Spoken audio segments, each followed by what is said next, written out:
Joy Sales here. If you love this podcast and you'd like to support us, check out details at our website, chat10looks3.com. Click on podcast, then support the pod. There are free options and also paid subscriptions starting at $2 a month. Thank you. Hi, this podcast is recorded on Gadigal land. Lee and I would like to acknowledge the traditional custodians of this place and also the custodians of the place where you're listening, wherever you are. Hi there. Howdy ho, neighbour. Now, always at the bleeding edge of innovation, I have continued watching a show we've already discussed. Of course you have. Yeah. What? The Residents. Oh. So, okay, yeah, I'd only Julian watched... McMahon. I know. Right. Yeah. Is that Wow. what made you start to watch it? or- No, but I was struck by the, oddness that news came just as I was watching him in a show that I'm increasingly loving, actually. Are you? Yeah. Okay. Because I don't know if you'll remember when I said I watched it, I said by about episode 3 or 4, I was like, this is too twee for me. No, the other way. I've gone the other Wow. way. And I don't know what... I know what the common features are, okay. So I love the lead detective with yeah. a passion. Right. I like how she's a bird fanatic. Oh, yeah, And right. she's... I don't know. I can't stop watching her. Yeah. Uzo Aduba is her name, and she is fabulous. But also Raymond Park, who is her sidekick Yes. detective. I'm going through a full moment with him. Was he...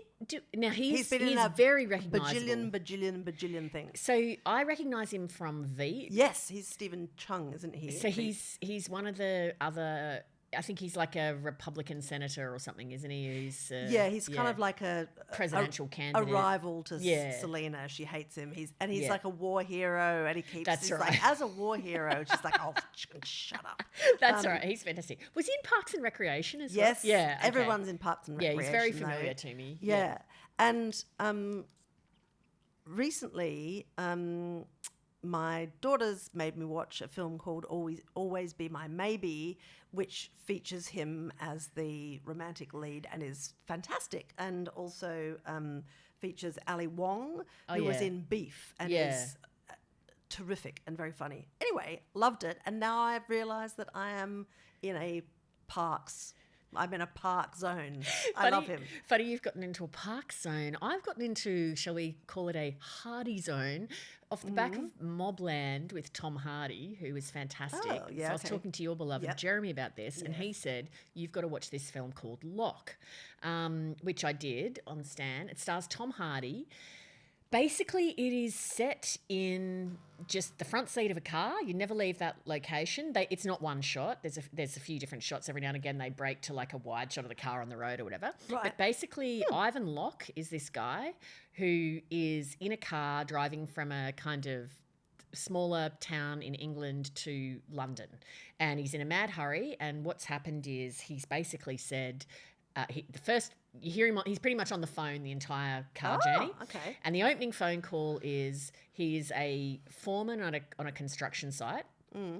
Tomorrow it is having, and this is in the evening, it's about 7 o'clock at night. Tomorrow it's having the biggest cement pour in European history outside of the military and outside of, defence stuff. And Ivan Locke has said to the boss, I'm not going to be there in the morning. I'm going to get Donald, my mate, to do it. And the boss is like, Ivan, are you out of your fucking mind? This is the biggest thing you've ever had to do. You worked for us for 11 years. You are super reliable, super safe pair of hands. I need you to do it. And he's like, that is not going to be possible. What? And so they're like, well, what, has somebody died? Like, what? Just tell us what's going on. And he's like, I'm not going into it, but I am not going to be there. And then he's kind of on the phone to home, and the kids are waiting for him to get home to watch the footy, but he wants to speak to the mum. And then he's on the phone to someone who's in hospital in London, and you're trying to piece together who is this that you're going to see in the hospital in London. And then so what happens is as the word's getting around and as the wife starts to piece together what's going on and various things, you start getting the phone calls of people reacting. So Donald, who is wonderful, he rings and he's just like, Ivan, I've just got the call from, so-and-so. What the fuck, I've never laid cement before. I can't do the cement. I'm not a cement guy. And Tom Hardy's playing it kind of like he plays the Mobland character, which is this very calm, Donald, I am going to talk you through it. You are going to be able to do it. And then the other guy's just losing his mind. So are we seeing visuals of Donald? No. Only his voice. So all you're seeing is the car. All you ever see is Tom Hardy sitting in the car for about an hour and a half. Oh my God, this is like your toilet cleaner movie that you were obsessed with. Like, yeah, but it's more tense than the toilet cleaner thing. The voice at the hospital room is also fantastic. But both of those actors, I was like, geez, they're awesome. I really want to see. Are we going to see Donald? Face? No, but at the end I Googled to check who was the cast. Donald, who is brilliant, is Andrew Scott from Fleabag. Of course he was so fantastic. And then the person in the hospital in the London end is Olivia Colman.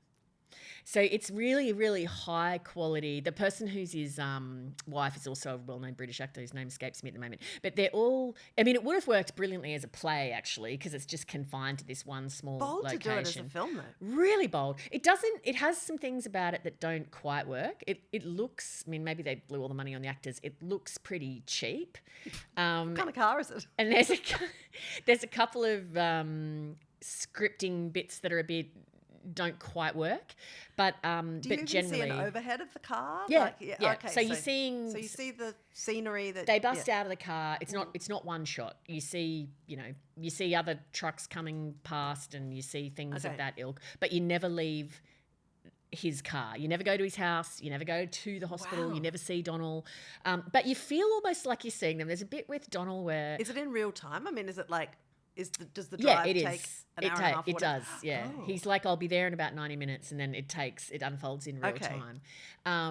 So and then stuff's going wrong, like with the cement pour, like, imagine somebody rings and they're like, the council permit, we have to have access for the trucks on XYZ road. It's got to be shut. And I've just checked with the local police and they've said the council didn't send through the permit. And so then Ivan Locke's like, oh, God. So I've got to get on the phone I've got to find that number for the council guy. And so he's trying to organise all this as he's driving. Yeah, it's quite... Oh, my God, I feel stressed just thinking about it. It's quite incredible. But Tom Hardy is... he's excellent. He does a lot with his voice and face. There's a few... One of the things I think with the script that doesn't work is... It belabors a few points, like that his father has been...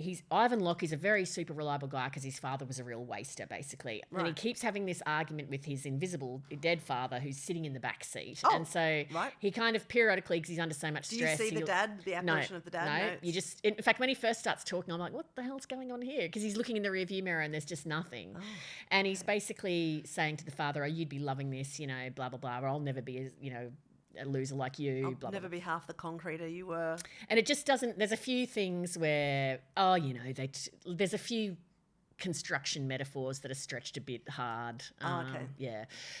So it's slightly problematic in that regard. But it definitely is a really strong piece of work, and it's done nothing for my Tom Hardy crush.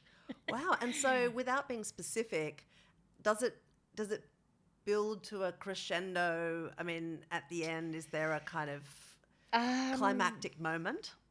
And how hard is it to do that? God, that's a really good question. It's I guess it ends because he arrives in London. Right. So I guess a bit like we were talking last episode about courtroom dramas where you have a narrative device that is propelling the momentum. His car trip is, right? So you're seeing sometimes exterior signs that, right, he's getting closer to London now. Okay. We're out of the country, we're coming into London. So you know that it's coming to an end because he has to be and he keeps saying repeatedly, the traffic's fine, I'm going to be there in, it's only 20 more minutes, whatever. So you kind of... so he's driving towards the cement pour. No, he's driving away from the cement pour into London. The cement pour is happening in the country. He's going to the hospital, yeah. Right. Anyway, it's really, really a very amazing bit of work. Imagine pitching that as a. I mean, it completely hinged on the ability of Tom Hardy. The thing that Tom Hardy pulls off that's extraordinary is, again, without giving too much away, pretty quickly... Tom Hardy is established as someone that you could feel annoyed at, right? He's letting people down on multiple fronts for reasons of personal failing. And yet you think straight away that Ivan Locke is a good guy and you're kind of in his corner. And I don't quite know how Tom Hardy pulled that off, given the content that he had to work with. It's really quite a feat. So it's a pitch for a film. I mean, it's made for a streamer, right? Like it's... well, I watched it on Stan, so I don't, and it's old now. It's like 2013, I think it was made. Really? So I'm not sure if it was. Because I was reading this article that gathered a fair bit of attention because it was a front page kind of magazine article, New York Times piece about called "Thank God for Brad Pitt." Yeah. Did you see any reference to this? Oh, it's just this. It's this article about, it's an opinion piece basically about how in the era of the decline of the movie star, Brad Pitt's the exception to the rule because he can still you can still sell a movie based on the involvement of Brad Pitt. Oh, that's interesting. So I think it was a little bit about the film F1, which I've not seen, and that he bucks the trend. Right. There was a lot of chat about it because it was like, well, you know, Brad Pitt's been such an asshole to Angelina Jolie, and like, thank God for Brad Pitt bullshit, you know, blah, blah, blah, blah, blah. But it is an interesting concept. I mean, and the idea about this decline in the bankability of movie stars who once would have been, you know, just a surefire way of making even your piece of shit movie a success. It's been taken over by, according to this thesis, you know, these franchises. So the star isn't, you know, actor XYZ, it's Minecraft. So, or I think celebrities changed across the board. I just don't think the biggest stars in the world today are as famous as the stars of eras gone past. And I think that is because there's no air of mystery around anybody anymore, because you know almost everything about everybody. Like, so I just was reading this book, which I abandoned halfway through. On you. It was called Waiting for Britney, and it's by a guy called Jeff Weiss. Waiting for Britney, a true story, allegedly, by Jeff Weiss. Right. So it's basically a memoir of this guy who was a tabloid reporter in one of those American magazines, like not even as high rent as Us Weekly or People, but in that kind of, you know, swamp. And he is working in the era as Britney Spears is at her absolute biggest. And so she is, you know, target number one for all of the paparazzi and for all of the people writing the gossip stuff. So it's the whole era of, it's the Timberlake bust up and it's the hooking up with Kevin Federline and all of the crazy wedding in Vegas and all of the rest of it. It's pretty good writing.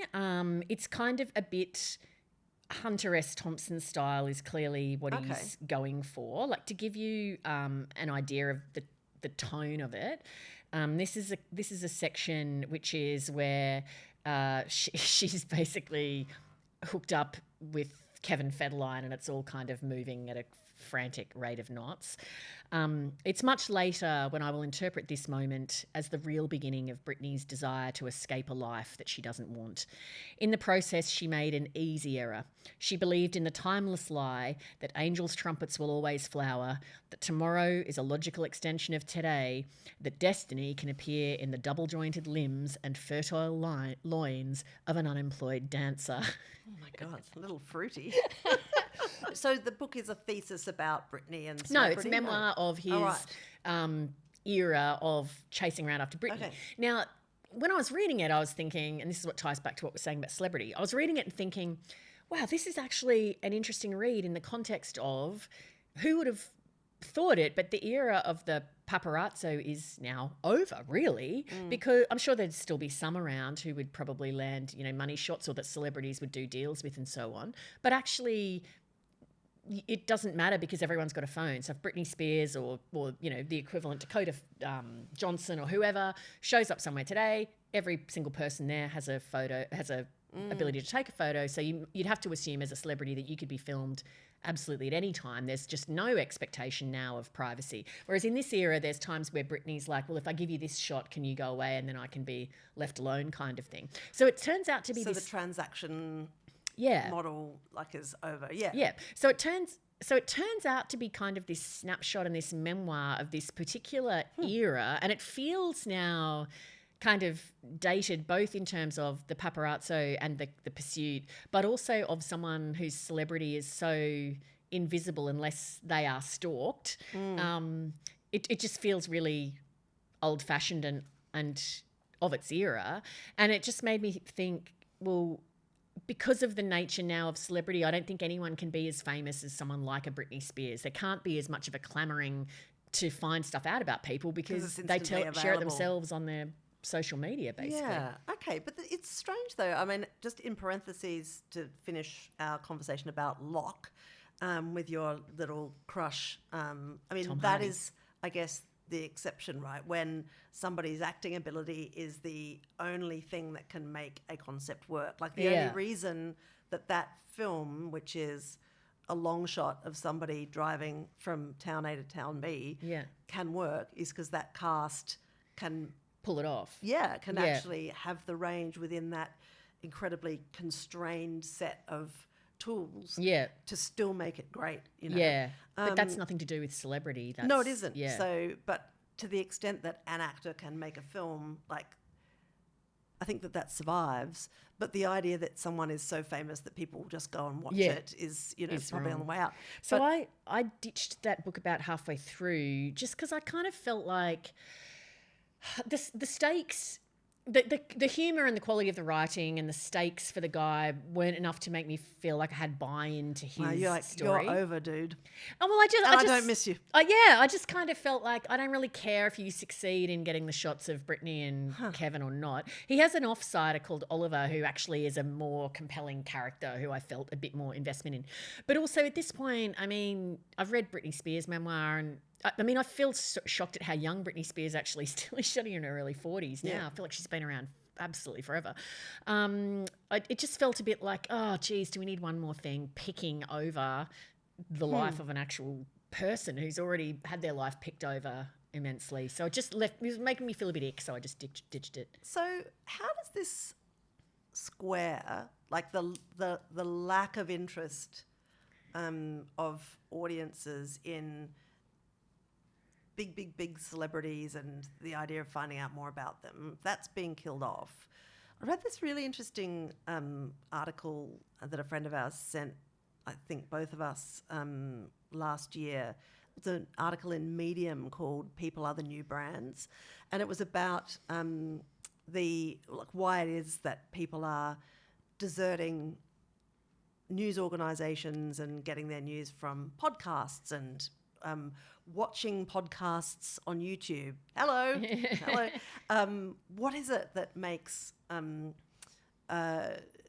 people adhere to single human beings for their content rather than structures and organisations that they'd once relied on? And the theory is that there's such an escalating epidemic of loneliness that people find comfort in the human voice or the human face, and it's not a celebrity necessarily, it's just somebody that they get to like and trust. Yeah. Which is sort of the theory behind, you know, Joe Rogan or these podcasts that become massive behemoths that don't really necessarily start out with a particular kind of news gathering or news generating role, but then end up being incredibly influential nonetheless. Well, I mean, it's kind of like reality, right? Where you'd have certain friends that if they told me, like I would have certain friends that if I wanted to buy a new TV, I would ask, what brand of TV should I get? Or I'm thinking of, you know, doing this, how should I do it? And there'd be certain friends that I'd just have. get Pam to do everything, right? Yeah. There'd be certain friends that I would trust their judgment on that. There'd be certain friends I would never ask in a million years because I wouldn't trust their competence for certain tasks. I'm now just thinking of the things that you've asked me for advice upon or help with. I'm like, yeah. I've learned. I know you better now. So I guess it's like that, right? Where rightly or wrongly, you get a sense that that person is trustworthy. And so, you know, you are going to put your trust in them because you like the cut of their jib or whatever. And it's so subjective because, like, I wouldn't trust what I, you know, if Joe Rogan told me to watch something on TV, I wouldn't necessarily trust that. But if, you know, Marina Hyde did. then maybe I would. Yeah. So, yeah. Okay. So the idea is that this, that people in a world that's so full of just unfathomable amounts of data, how do you organise who you get your data from and who you get useful information from?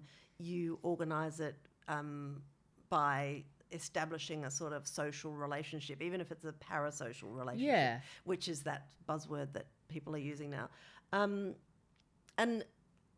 But it has kind of limits and challenges, right? Like I remember reading not long ago this account of this complete, controversy that blew up around Chapel Roan, you know, the singer. And she became very famous from basically making videos and putting them up on YouTube and stuff. Like she gathered an audience really organically in the same way that some of these kind of podcasters or influencers do. And then when she had become incredibly world famous, a lot of her fans were still very kind of, I have backed you and we are friends. And so there was this instance where someone came up to her and she was like, I can't be your friend. And then she put a thing on her social medias just saying, hey, you can't come to my house. You can't go around to my parents' house. Please do not. Like, I can't cope with all of this. And all these people got super cross about it, about her kind of drawing these boundaries.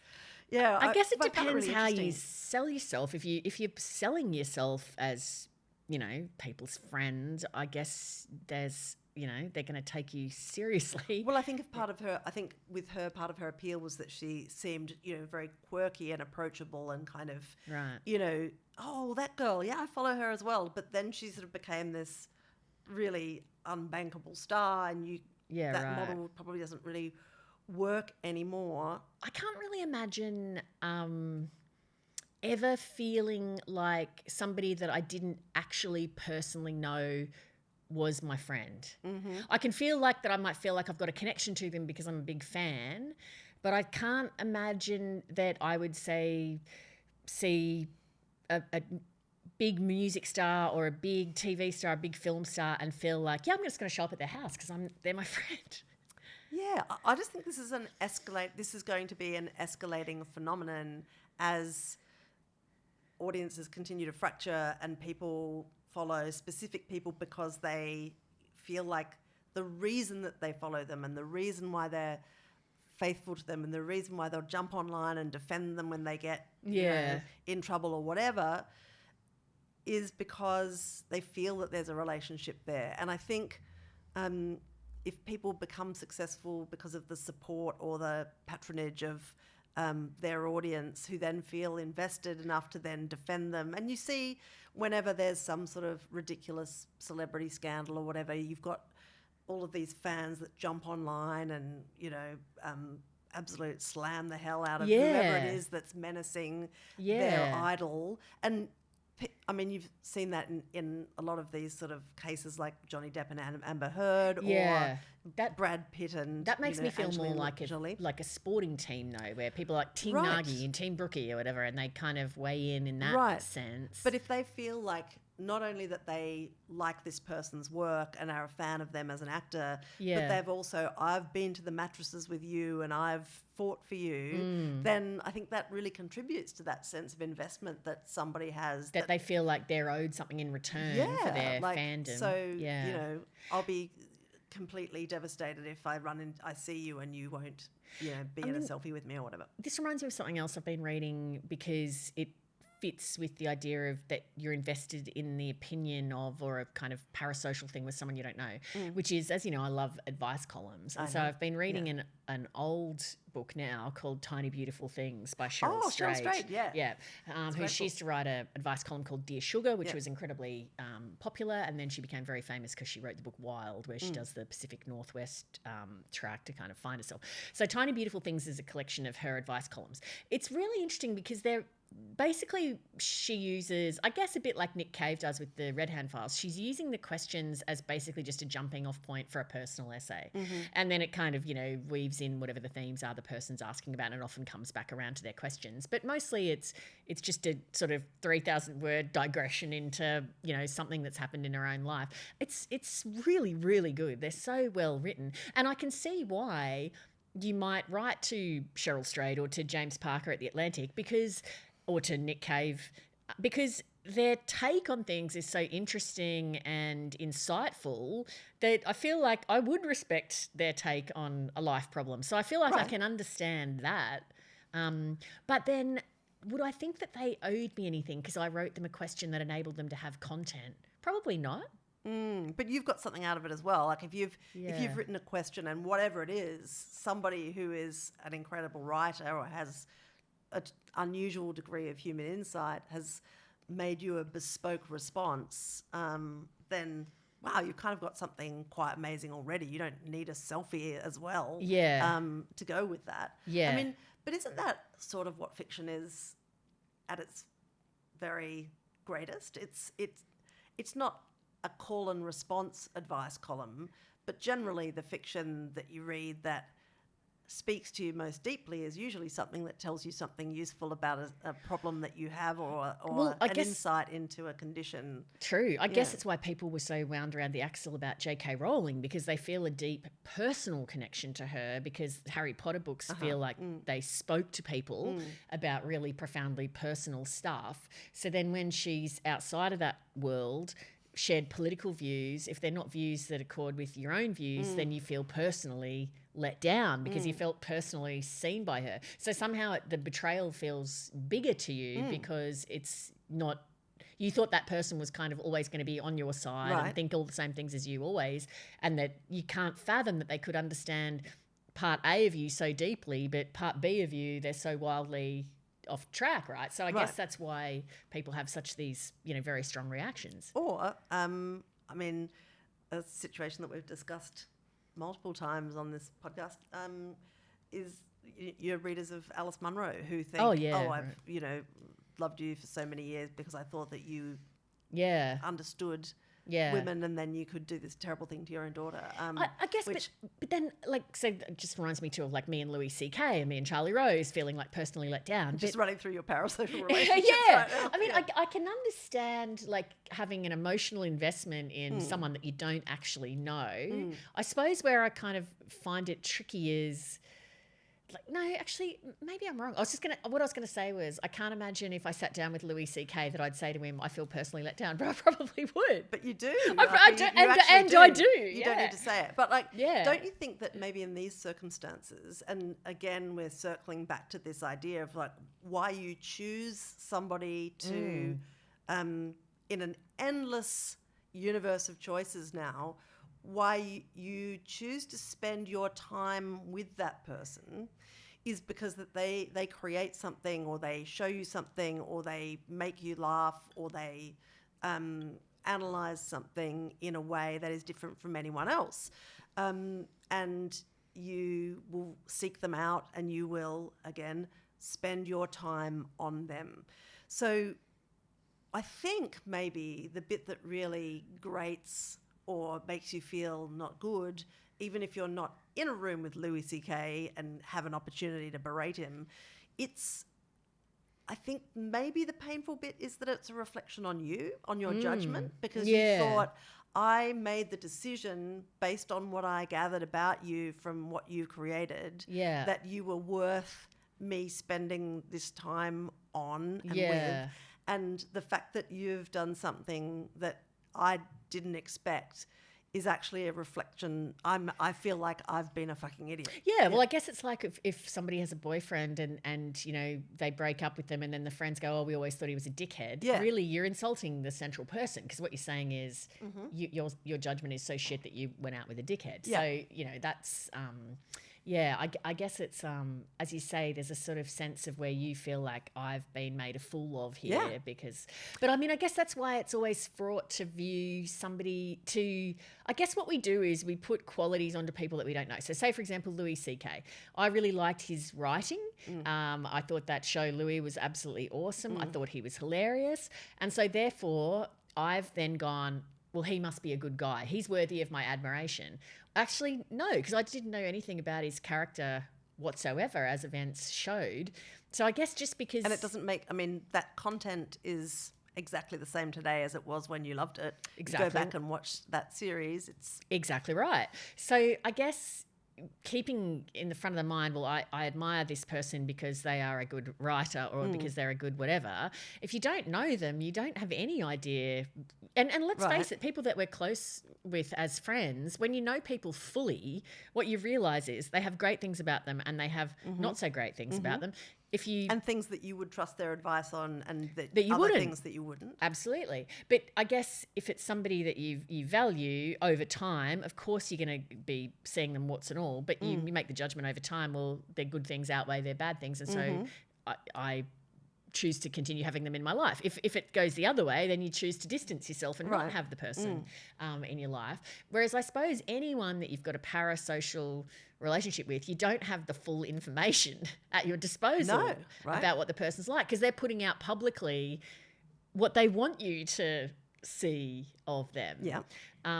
Which I guess makes you feel doubly like an idiot, right? Because it should be obvious to not put your stock in someone like Louis C.K. when you don't know them. So how does this work when you're an organisation, though? Like, I mean, I was just reading just this morning, I think, or yesterday, a feature by, I think it was the editor of opinion at the New York Times, and it was about why they are having their columnists now do, they don't just write a column, they'll do a video, they are now sort of transcribing conversations between columnists and so on, because what they're doing is leaning into this exact thing, which is that people like to watch a human face saying something to them rather than just reading an anonymous op-ed or whatever. It doesn't work like that anymore. And one of their columnists said something that, I think he said something like, well, yes, this is causing me to have to be public in a way that I never really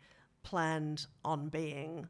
And See, I find it so amazing because I think, because I feel like I'm time poor, so I think, I just want to skim stuff. I don't want to have to sit there and watch somebody read a column aloud for 10 minutes. I just want to be able to quickly skim it. Well, I don't know why you would watch a podcast. I'm sorry. You're maniacs. I mean, I love you, but also, isn't the whole point of a podcast that you listen to it and then you do something else with your hands? Well, that's what I do, but clearly there's many people that don't. There's people that watch it like you'd watch TV. Without, like, I mean, it challenges TV, obviously. YouTube is now overtaking linear TV as where people watch their stuff. And even my own kids, we were talking about how much we love, I think it was like, Community.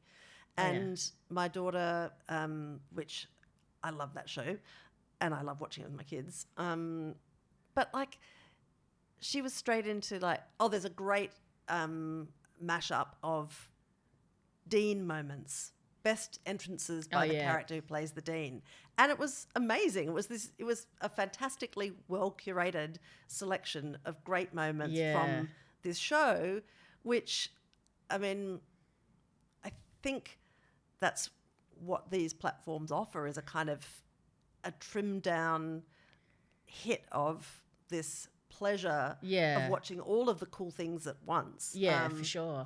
I mean, I don't this know where I'm is, going here. Again, partly I think why celebrity's kind of over as we think of it, because what's going to happen is there's going to be certain people who are going to be really big celebrities amongst a niche group of people who choose to follow or subscribe to that person. So, for example, last night I went with my kids to a preview of the new Superman film that's coming out, which we really enjoyed. It was great. Yeah. And they got very excited because they saw this guy who, his name now escapes me, and they were like, oh my God, he is so famous. Can we get a photo with him? Now, he's a YouTuber. Oh, okay. And I was saying, wow, he must have been thrilled that some people recognised him and asked for a photo. And my kids were like, Mum, he has and they went and checked. They're like, he's got 3 million followers. Remember when we went to that Sydney Kings game and there was this kid? Oh, yeah. And you could tell there was this sort of stirring among all the kids, and you could see them pointing, and I'm like, oh, who's that?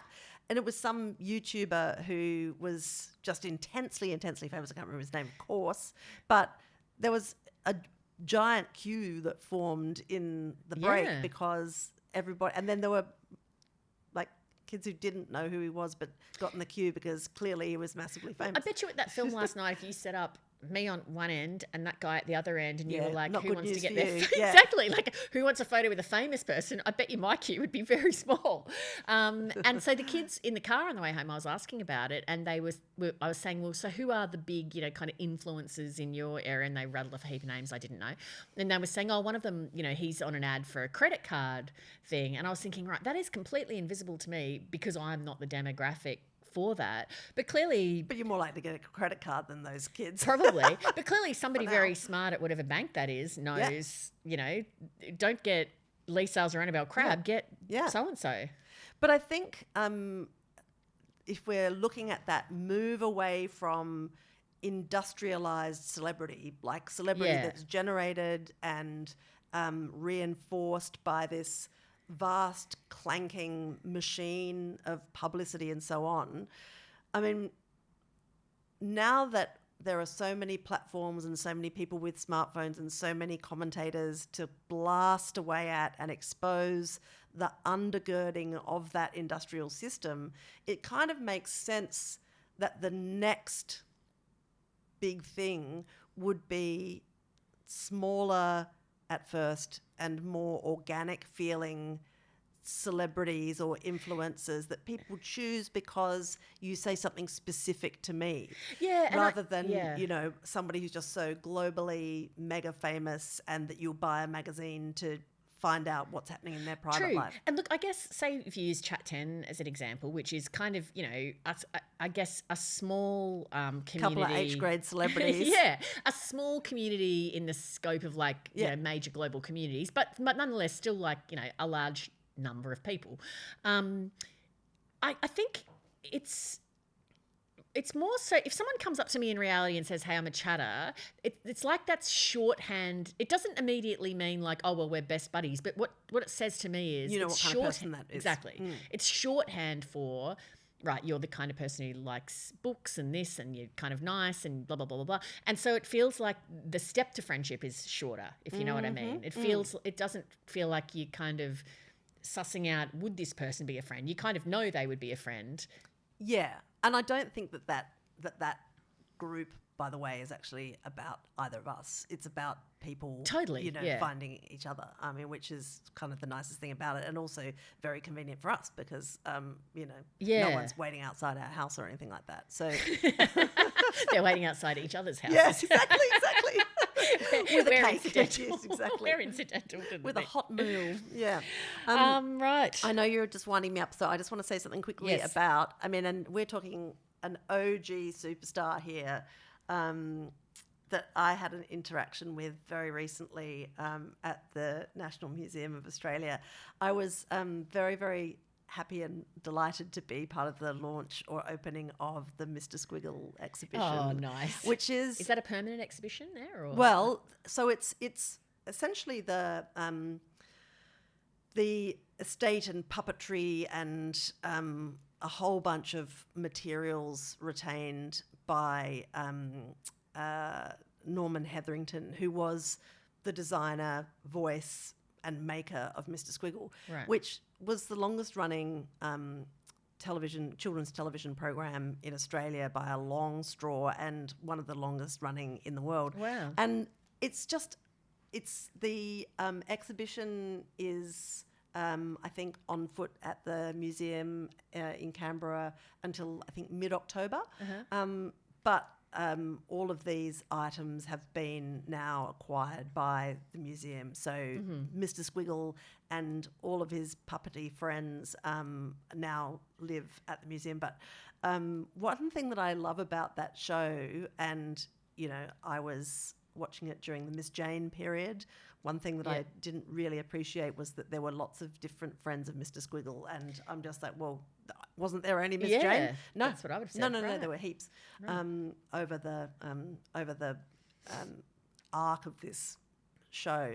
But what I love about it, and you learn a little bit more in the exhibition about the history of Norman, who is obviously a puppeteer, made the puppets, operated the puppets,